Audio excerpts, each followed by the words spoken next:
दोस्तों, पिछले 2 भागों में हमने जाना कि श्री राम ने लोकापवाद के कारण ही अपनी धर्म पत्नी देवी सीता का परित्याग क्यों किया था और तीनों भाइयों में से सिर्फ लक्ष्मण जी ही सीता जी को वन छोड़ने के लिए तैयार क्यों हुए थे। चलिए इस कथा को आगे बढ़ाते हैं। नमस्कार दोस्तों, इस चैनल पर नए हैं तो इसे सब्सक्राइब जरूर करें। अगर आपको वीडियो पसंद आए तो शेयर करना ना भूलें। इस कथा के वर्णन पर हम कथा के अंत में चर्चा करेंगे।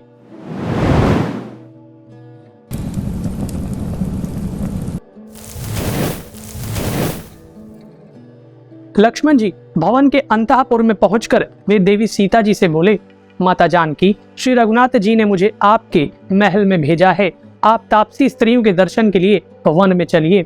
जानकी जी बोली, श्री रघुनाथ जी के चरणों का चिंतन करने वाली यह महारानी आज धन्य हो गई, जिसका मनोरथ पूर्ण करने के लिए रघुनाथ जी ने लक्ष्मण को भेजा है।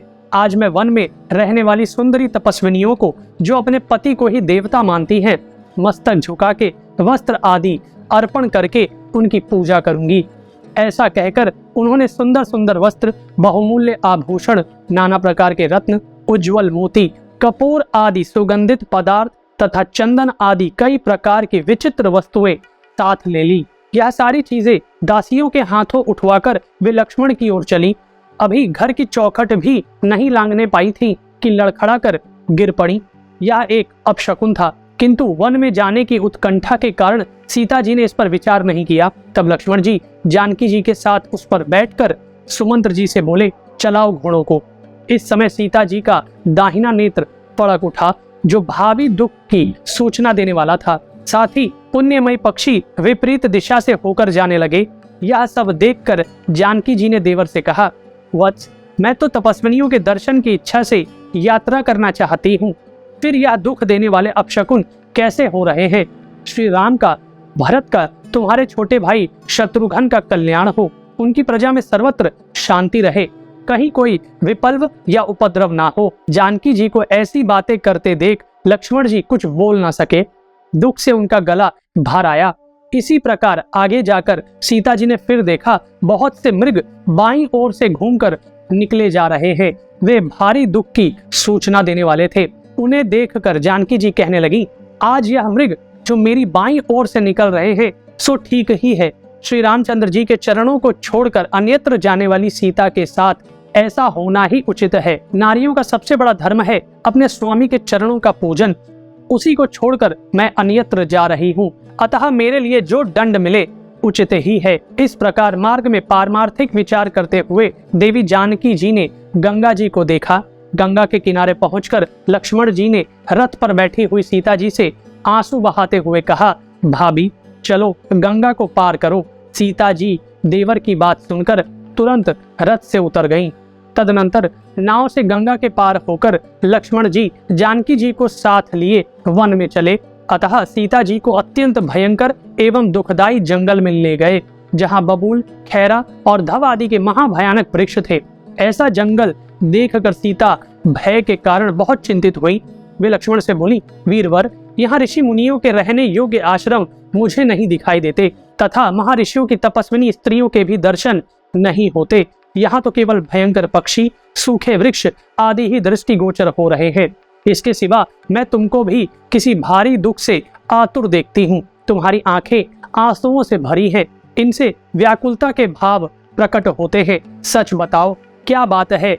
सीता जी के इतना कहने पर भी लक्ष्मण जी के मुख से कोई भी बात नहीं निकली। वे चुपचाप उनकी ओर देखते हुए खड़े रहे। तब जानकी जी ने बारंबार प्रश्न किया, उनसे उत्तर देने के लिए बड़ा आग्रह किया। उनके आग्रह पूर्वक पूछने पर लक्ष्मण जी का गला भर आया।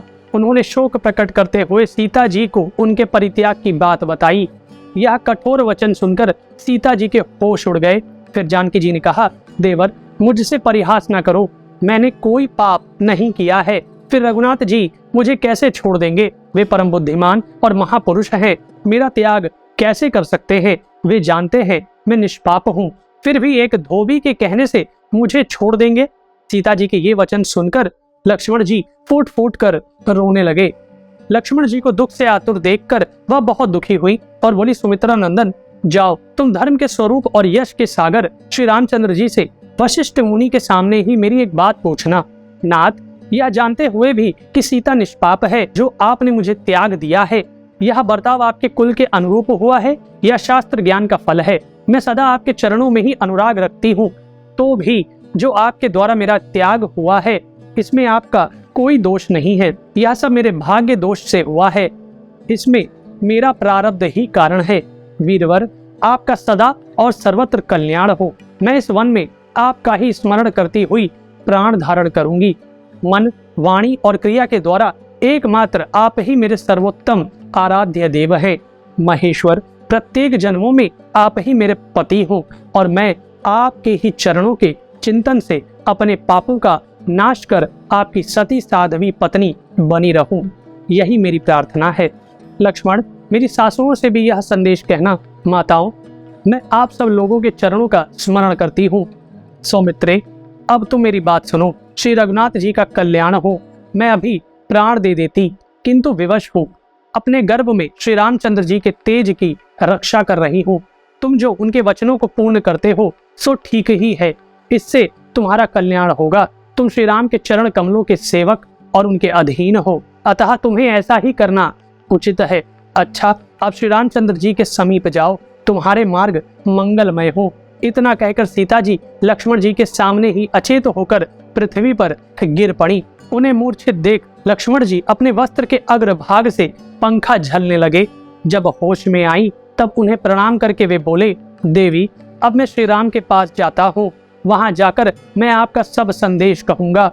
आपके समीप ही महर्षि वाल्मीकि का बहुत बड़ा आश्रम है। यह कहकर लक्ष्मण जी ने उनकी परिक्रमा की और दुखमग्न हो आंसू बहाते हुए वे महाराज श्री राम के पास चल दिए। जानकी जी ने जाते हुए देवर की ओर विस्मित दृष्टि से देखा। वे सोचने लगी, महाभाग लक्ष्मण मेरे देवर हैं, शायद परिहास करते हो। भला श्री रघुनाथ जी अपने प्राणों से अधिक प्रिय मुझे अपनी पत्नी को कैसे त्याग सकते हैं? किंतु जब वे गंगा के उस पार चले गए तब उन्हें सर्वथा विश्वास हो गया कि सचमुच मैं त्याग दी गई। अब मेरे प्राण बचेंगे या नहीं, इस संशय में तत्काल ही मूर्छित होकर पृथ्वी पर गिर पड़ी।